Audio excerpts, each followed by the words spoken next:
ലച്ചു, ഞാൻ വന്നത് സ്വാതിയെ കണ്ടു പോവാൻ മാത്രമല്ല, ലക്ഷ്മിയെ കണ്ട് ചില കാര്യങ്ങൾ സംസാരിക്കാനും കൂടിയാ. എന്നോട് എന്താ സംസാരിക്കാനുള്ളത്? ഞാനൊരു പെണ്ണിന്റെ കഴുത്തിൽ താലി കെട്ടാൻ പോകുമ്പോ ലച്ചുവിനോടല്ലേ അതേപ്പറ്റി സംസാരിക്കേണ്ടത്.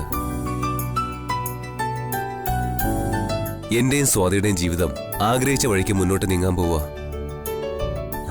അതിനെനിക്ക് ലച്ചുവിനോടാ കടപ്പാടുള്ളത്. പക്ഷേ ലച്ചുവിന്റെ കഴുത്തിൽ ഞാൻ കെട്ടിയ താലി ഉള്ളിടത്തോളം കാലം എനിക്കെങ്ങനെ സ്വാതിയുടെ കഴുത്തിൽ താലി കെട്ടാനാവും?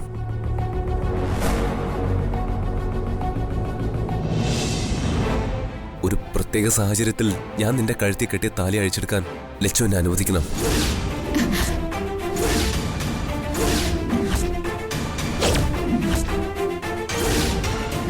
നിങ്ങൾ എന്താ ഈ പറയുന്നത്? ഇല്ല, നിങ്ങൾ ഞാനതിന് സമ്മതിക്കില്ല.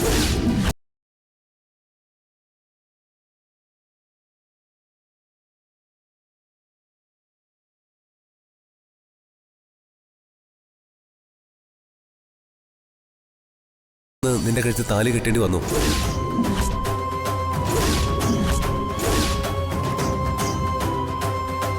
പക്ഷെ ലച്ചു, നീ എന്നെ ഭർത്താവായിട്ടോ ഞാൻ നിന്നെ ഭാര്യയായിട്ടോ ഒരു നിമിഷം പോലും കണ്ടിട്ടില്ല.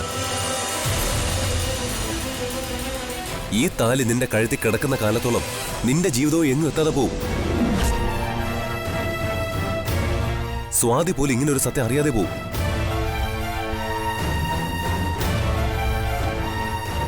നിനക്ക് ചേരുന്ന നല്ലൊരു ചെറുപ്പക്കാരനെ ദൈവം നിന്റെ മുന്നിൽ കൊണ്ടുവരും. അതിന് ഈ താലി ഒരു തടസ്സമാ.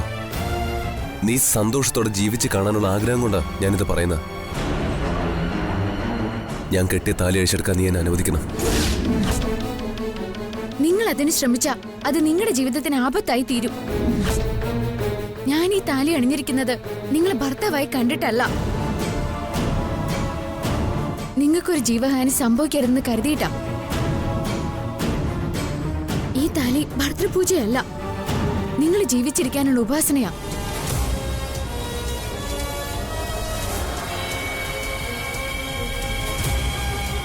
ഇതൊന്നും അറിയാതെ എന്റെ താലി അഴിക്കാൻ വന്നാലും എന്നോടത് സ്വയം പൊട്ടിക്കാൻ പറഞ്ഞാലും സഹതാപം മാത്രമേ നിങ്ങളോട് തോന്നൂ.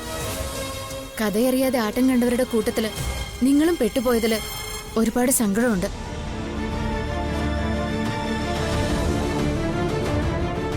എന്റെ താലി നിങ്ങൾക്ക് ഒരിക്കലും ബാധ്യതയാവില്ല. കെട്ടിയ ആളോ ഞാനോ താലി അഴിക്കാൻ പാടില്ല. ശാസ്ത്രികൾ അത് വെറുതെ പറഞ്ഞതല്ല.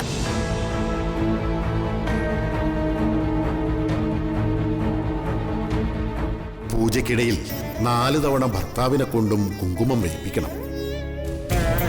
4 തവണ ഭർത്താവ് കഴിച്ചതിന്റെ ബാക്കി ഭക്ഷിക്കണം. 4 തവണ പാദം തൊട്ട് വണങ്ങണം. പിന്നെ ഈ താലി ഒരിക്കലും അഴിച്ചു വെക്കാൻ പാടില്ല. യഥാവിധി ഈ പറഞ്ഞതൊക്കെ അനുഷ്ഠിച്ചാൽ ഭർത്താവിനെ ഗ്രസിച്ചു നിൽക്കുന്ന പ്രാണഗന്ധം അഥവാ മരണഭീതി ഒഴിഞ്ഞു പോകും. ഞാൻ ഈ താലി അഴിക്കില്ല. നിങ്ങൾ അതിനു വേണ്ടി ഇവിടെ നിൽക്കുകയും വേണ്ട.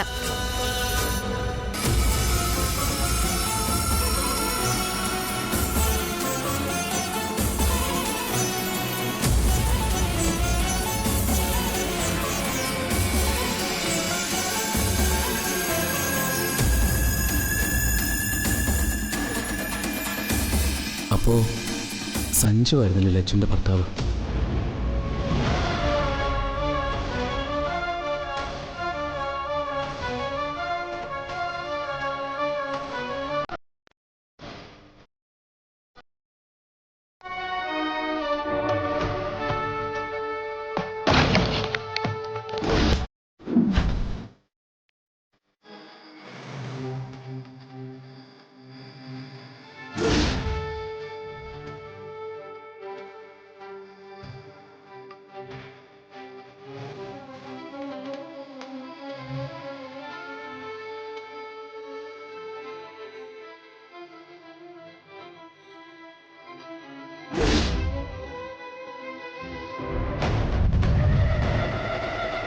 ലച്ചുനും സഞ്ജുനും അറിയുന്ന ഈ രഹസ്യം മറ്റാർക്കും അറിയില്ല. അതിപ്പോൾ അറിയുന്നത് ഞാൻ മാത്രം.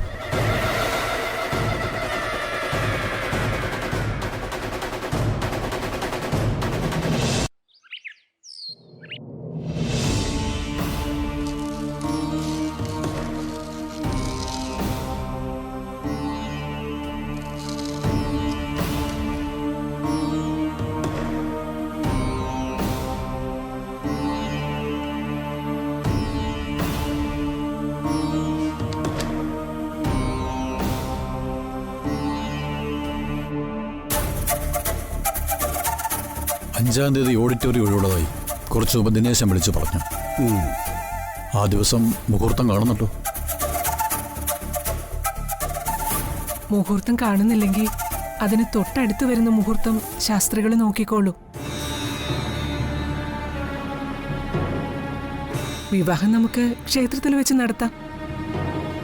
വലിയ ആർഭാടമൊന്നും വേണ്ട. സത്യത്തിൽ ഞാൻ ആഗ്രഹിക്കുന്നത് അതാ. എനിക്ക് രജിസ്റ്റർ മാരേജ് ആയാലും മതി.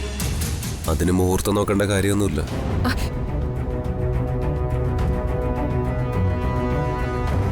മുഹൂർത്തത്തിന്റെ പേരിൽ ഈ കല്യാണം നീട്ടിക്കൊണ്ടുപോകാൻ പാടില്ല. ആ, ഞാനിങ്ങനെ പറഞ്ഞത് ശാസ്ത്രികളെ അപമാനിക്കാനല്ല. ശാസ്ത്രികൾ തന്നെ എന്റെയും സ്വാതിയുടെ വിവാഹ മുഹൂർത്തം ഒരിക്കൽ കുറിച്ചിട്ടും അന്നത് നടക്കാതെ പോയത് ഓർക്കണം. പണിക്കർ ആഗ്രഹിച്ച ദിവസം 10:30 നല്ലൊരു മുഹൂർത്തം ഞാൻ കാണുന്നുണ്ട്. ആ ദിവസം വിവാഹം നടന്നിരിക്കും. ശാസ്ത്രികൾ ആ സമയം തന്നെ കുറിച്ചോളൂ. ഇനി ആലോചിക്കാനൊന്നുമില്ല. മോൻ ദിനേശനെ വിളിച്ച് മണ്ഡപം ബുക്ക് ചെയ്യാൻ പറ. ദിനേശൻ അവിടെ തന്നെ നിൽപ്പുണ്ട്. മോൻ ചെല്ലേ. ആദ്യം പ്രഭയെ വിളിച്ച് വിവരം പറയണം. എന്നിട്ട് മതി ദിനേശനോട് പറയാൻ. അമ്മ പറഞ്ഞത് ശരിയാ. അച്ഛൻ പ്രഭയൊന്ന് വിളിക്കോ? അവരുടെ സൗകര്യം കൂടി അറിയാലോ. മുഹൂർത്തം കുറിക്കാൻ പ്രഭ എന്നോട് പറഞ്ഞത്. ദിവസവും മുഹൂർത്തവും ഞാൻ ഇപ്പൊ തന്നെ വിളിച്ചു പറയാം.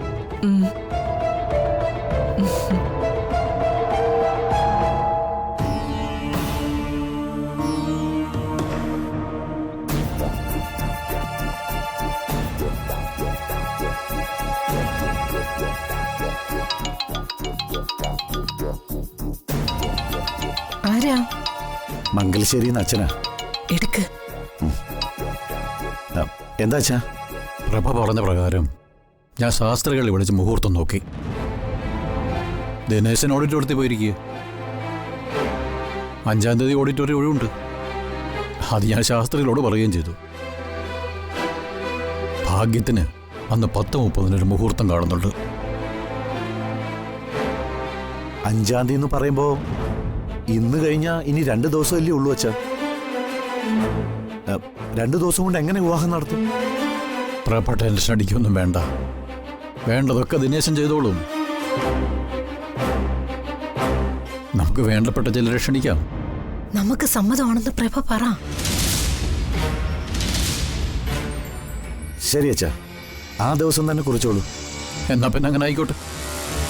ശരിയാവട്ടെ.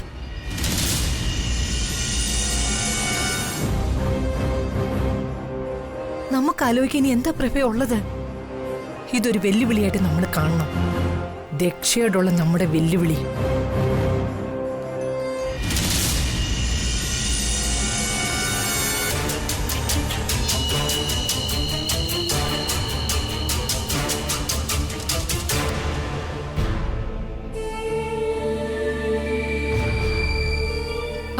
ശാസ്ത്രികളെ ഒന്ന് നിൽക്കോ? നടന്നോളൂ. എന്താ ഒരു പിൻവിളി? ശാസ്ത്രികളെ ക്ഷമിക്കണം. ഉത്കണ്ഠ മനസ്സിലടക്കാൻ കഴിയാത്തതുകൊണ്ട് വിളിച്ചതാ. അവിടെ വെച്ച് ചോദിക്കാൻ കഴിയാഞ്ഞതുകൊണ്ടാ പിന്നാലെ വന്നത്. എല്ലാ കാര്യങ്ങളും നമ്മൾ മുഖാമുഖം സംസാരിച്ചതല്ലേ. ഇനി എന്താ ഒരു സംശയം? വിവാഹത്തിന് യാതൊരുവിധ തടസ്സവുമില്ല. ഉത്കണ്ഠയ്ക്കുള്ള വഴിമരുന്നിട്ടിട്ടല്ലേ ശാസ്ത്രികൾ പോകുന്നത്? സഞ്ജു ഒരു പെണ്ണിന്റെ കഴുത്തിൽ താലി കെട്ടിയെന്നു.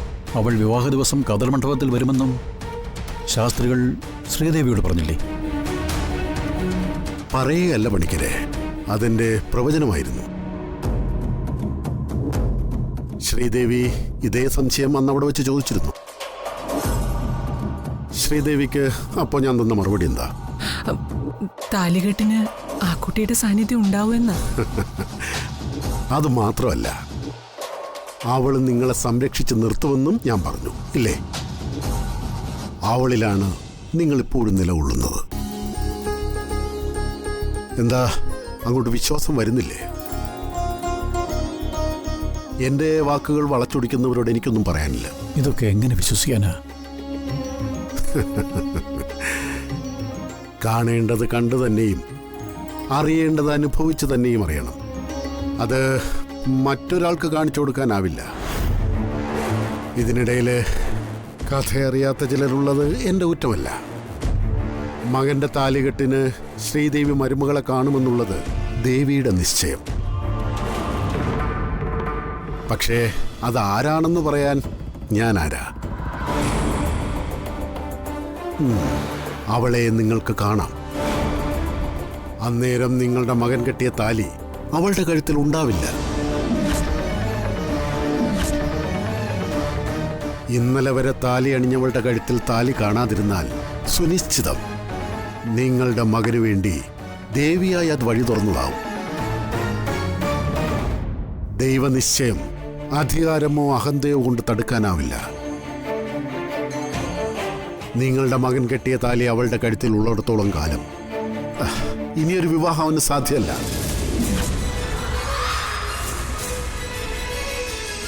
വിവരമില്ലാത്തവർ പറയുന്നതല്ല ശ്രീദേവി ദൈവവിധി. അവർ വെറും അല്പജ്ഞാനികളാ. മറ്റുള്ളവരെ കീഴ്പ്പെടുത്തി അധികാരഗർവ് കാട്ടുന്നവർ. നിങ്ങളുടെ മകന്റെ ജീവൻ രക്ഷിക്കാൻ നിങ്ങളെ ഞാൻ പെരുവണ്ണാപുരത്തേക്ക് അയച്ചില്ലേ? അത് വെറുതെയല്ല. നിങ്ങൾ മകനെയും കൂട്ടി ദേവിക്ക് മുന്നിൽ എത്താതിരുന്നെങ്കിൽ ഇന്ന് നിങ്ങളുടെ മകൻ ജീവനോടുണ്ടാവില്ലായിരുന്നു. ഇനിയുള്ള കാര്യങ്ങൾ ദേവിയായി വെളിപ്പെടുത്തി തരും. എന്താ ഇനിയും സംശയം മാറിയില്ലേ? പെരുവണ്ണാപുരത്തമ്മ തന്ന അനുഗ്രഹമാ ഇന്ന് നിങ്ങൾ അനുഭവിക്കുന്നത്. എന്നെ കളവ് പറയുന്നവനാക്കുന്നവർ കേവലം അല്പജ്ഞാനികളാ. ഒന്നും അറിയാതെ ആട്ടം കാണുന്നവർ.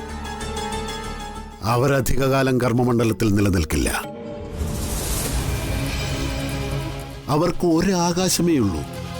സത്യം പറയുന്നവൻ സൂര്യശോഭയുടെ കർമ്മമണ്ഡലത്തിൽ ഉണ്ടാവും. അപ്പോ ഇനി എനിക്കങ്ങോട്ട് യാത്ര പറഞ്ഞു പോകാമല്ലോ.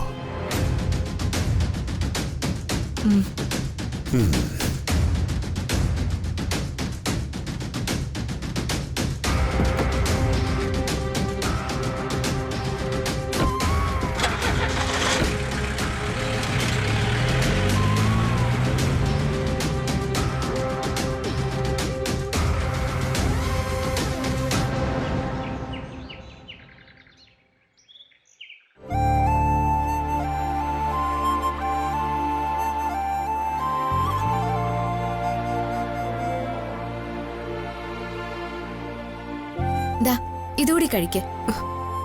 മതി അമ്മു. അത് പറഞ്ഞാൻ പറ്റില്ല. ഇതും കൂടി കഴിച്ചേ മതിയാവൂ. ഇതാ.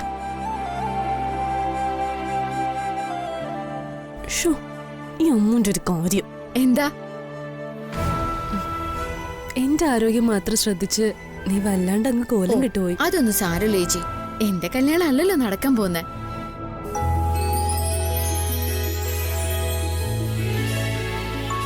കതിർ മണ്ഡപത്തിലേക്ക് കയറുമ്പോ എന്റെ ചേച്ചി നല്ല ആരോഗ്യവതിയും സുന്ദരിയായിരിക്കണം. അത്രേ ഉള്ളൂ എനിക്ക്. ചേച്ചിക്ക് എന്തെങ്കിലും കുറവുണ്ടായ ആളുകൾ കുറ്റപ്പെടുത്തുന്നത് എന്നെയായിരിക്കും.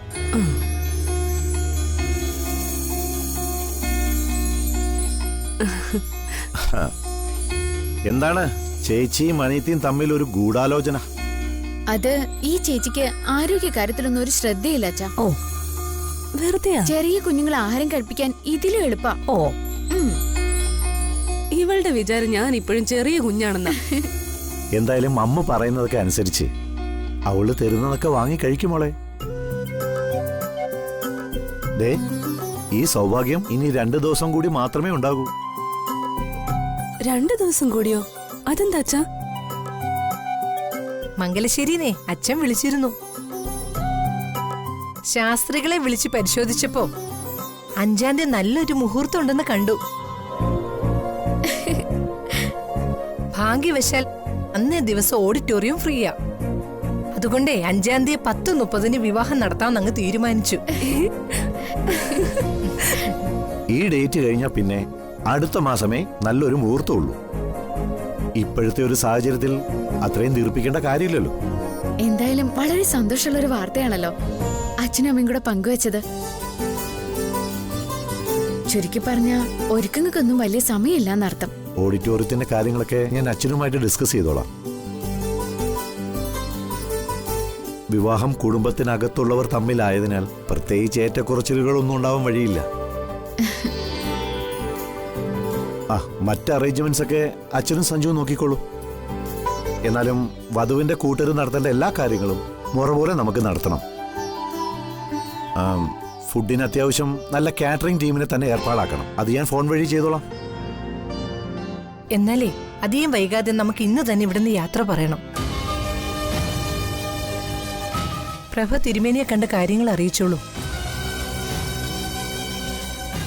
ചന്ദ്രകാന്തത്തിൽ എത്തിയിട്ട് ബാക്കിയൊക്കെ തീരുമാനിക്കാം. വീട് നല്ലവണ്ണം ഒന്ന് വൃത്തിയാക്കി ചെറുതായിട്ടൊന്ന് മോടി പിടിപ്പിക്കാനാ ഞാൻ കുട്ടമേശ്വരിയെ വിളിച്ച് പറഞ്ഞിട്ടുണ്ട്. തീരെ ഒഴിവാക്കാൻ പറ്റാത്ത ബന്ധുക്കളുടെ ലിസ്റ്റ് മനസ്സിലുണ്ടല്ലോ പ്രഭേ. അവരെയൊക്കെ ഒന്ന് വിളിച്ചറിയിക്കണം. നാളെ രാവിലെ തന്നെ ചന്ദ്രകാന്തത്തിലെത്താൻ. എന്നാ ഞാൻ തിരുമേനിയെ കണ്ടിട്ട് വരാം. അച്ഛനും നിന്നേ. ഇക്കാര്യത്തിന് വേണ്ടി അച്ഛൻ തിരുമേനിയെ കാണണ്ട. എന്തായാലും ഞാനിപ്പോ ചന്ദ്രകാന്തത്തിലേക്കില്ല. പിന്നെ നീ എന്താ മോളെ ഉദ്ദേശിക്കുന്നേ? നിന്റെ മനസ്സിൽ മറ്റെന്തെങ്കിലും ഉണ്ടോ? അതെ അച്ഛാ, എനിക്കിവിടെ നിന്ന് കതിർമണ്ഡപത്തിലേക്ക് പോയാൽ മതി. കുറച്ചു സമയം കൊണ്ടാണെങ്കിലും മറ്റെല്ലാ ബന്ധുക്കളെക്കാളും നല്ലൊരു ആത്മബന്ധം ഈ മനയിലുള്ളവരുമായിട്ട് തോന്നി തുടങ്ങി അച്ഛാ. ബന്ധുക്കളെ ഓർക്കുമ്പോ ആദ്യം ഓടിയെത്തുന്നത് ഇവിടെ ഉള്ളവരുടെ മുഖങ്ങളാ. ഒരു മുത്തശ്ശന്റെ വാത്സല്യത്തോടെ തിരുമേനി, ഒരു ജ്യേഷ്ഠന്റെ കരുതലോടെ ഡോക്ടർ ഗോവിന്ദ്, പിന്നെ മറ്റ് ബന്ധുക്കളായും സഹായികളായും നിന്ന ചേച്ചിമാര്, പിന്നെ അച്ഛനും അമ്മയും, എന്റെ അനിയത്തി, ഈ അമ്മവും. മതി അച്ഛാ, ഇത്രയും ബന്ധുക്കളുടെ അനുഗ്രഹത്തോടെ എനിക്കിവിടെ നിന്നും കതിർമണ്ഡപത്തിലേക്ക് പോയാൽ മതി. അമ്മയുടെ വലിയ ആഗ്രഹങ്ങളിൽ ഒന്നായിരുന്നു വിവാഹത്തിനെ ചന്ദ്രകാന്തത്തിൽ നിന്ന് പുറപ്പെടണമെന്ന്. പക്ഷേ എന്റെ മോൾക്ക് വേണ്ടി അമ്മ ആ ആഗ്രഹം മാറ്റിവെക്കുക. മോള് പറയുന്നതിൽ ശരിയുണ്ടെന്ന് അമ്മയ്ക്ക് ബോധ്യായി. കേവലം ചടങ്ങിന് മാത്രം പ്രത്യക്ഷപ്പെട്ട് ആശീർവദിക്കുന്നവര് മാത്രം ആവരുത് ബന്ധുക്കള്. ചൂടത്ത് തണലായും ആപത്തിൽ താങ്ങായി നിലകൊള്ളുന്നവരായിരിക്കണം.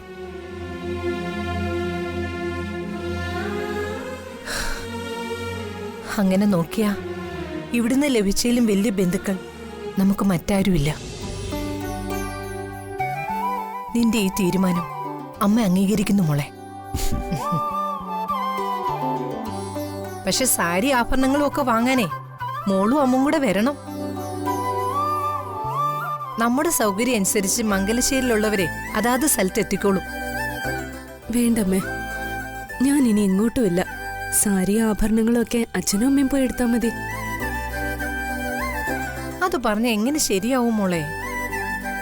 നിന്റെ ഇഷ്ടത്തിന് നോക്കിയില്ലേ ഇതെല്ലാം എടുക്കുക? സഞ്ജുവിന് ഇഷ്ടപ്പെട്ടത് എനിക്കും ഇഷ്ടപ്പെടും അമ്മേ. എന്തായാലും സഞ്ജു വരുന്നുണ്ടല്ലോ. കൂടാതെ മംഗലശ്ശേരിയിൽ നിന്നും ചെറിയമ്മമാരും ഉണ്ടാവുമല്ലോ. എങ്കിലൊരു കാര്യം ചെയ്യും, അമ്മു ഞങ്ങളോടൊപ്പം വരട്ടെ. ഇല്ലമ്മേ, ചേച്ചിക്ക് കൂട്ടായിട്ട് ഞാനിവിടെ ഉണ്ടാവണം. അച്ഛനമ്മയും പോയിട്ട് വന്നാ മതി.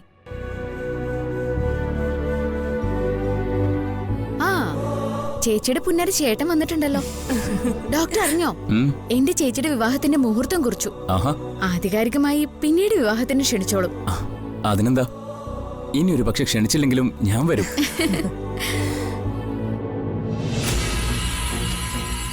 സ്വന്തം കഴുത്തിൽ താലി കെട്ടിയ ആളെ കൊണ്ടാണ് ലച്ചു ചേച്ചിയുടെ കഴുത്തിൽ താലി കെട്ടിക്കാൻ പോകുന്നത്. ഇവൾക്കിതൊക്കെ എങ്ങനെ സാധിക്കുന്നു? എന്തൊരു സന്തോഷം ആ മുഖത്ത്. എത്ര ആലോചിച്ചിട്ടും എനിക്കൊരു പിടിയും കിട്ടുന്നില്ല. ഡോക്ടർ എന്താ ആലോചിക്കുന്നേ? ഏയ് ഒന്നുമില്ല. ഇനിയും അവര് എന്തെങ്കിലും തടസ്സമായിട്ട് വരുമോ? അങ്ങനെ ഒരു ആശങ്ക എനിക്കും ഇല്ലാതില്ല. ദക്ഷ ഇനി നമ്മൾ കൂടുതൽ ഭയപ്പെടണം. അവസരം കാത്തിരിക്കുക അവള്. അവസരം കിട്ടിയാൽ അവൾ ആക്രമിക്കുക തന്നെ ചെയ്യും. അക്കാര്യത്തിൽ അമ്മ വിഷമിക്കണ്ട. ഈ ലക്ഷ്മി ജീവിച്ചിരിക്കുമ്പോ ദക്ഷയ്ക്ക് ഇനിയൊരു തടസ്സമായിട്ട് വരാൻ പറ്റില്ല. ഇനിയൊരു പക്ഷേ ദക്ഷ കതിർമണ്ഡപത്തിലേക്ക് കയറി വന്ന അത് ഈ ലക്ഷ്മിയുടെ ശവത്തി ചവിട്ടിയായിരിക്കും.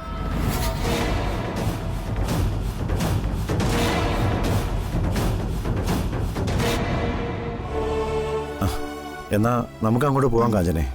ബാക്കി കാര്യങ്ങളെല്ലാം നോക്കാനുണ്ടല്ലോ. ശരി മോളെ, ഞങ്ങൾ പോയിട്ട് വരാം. ശരി മോളെ.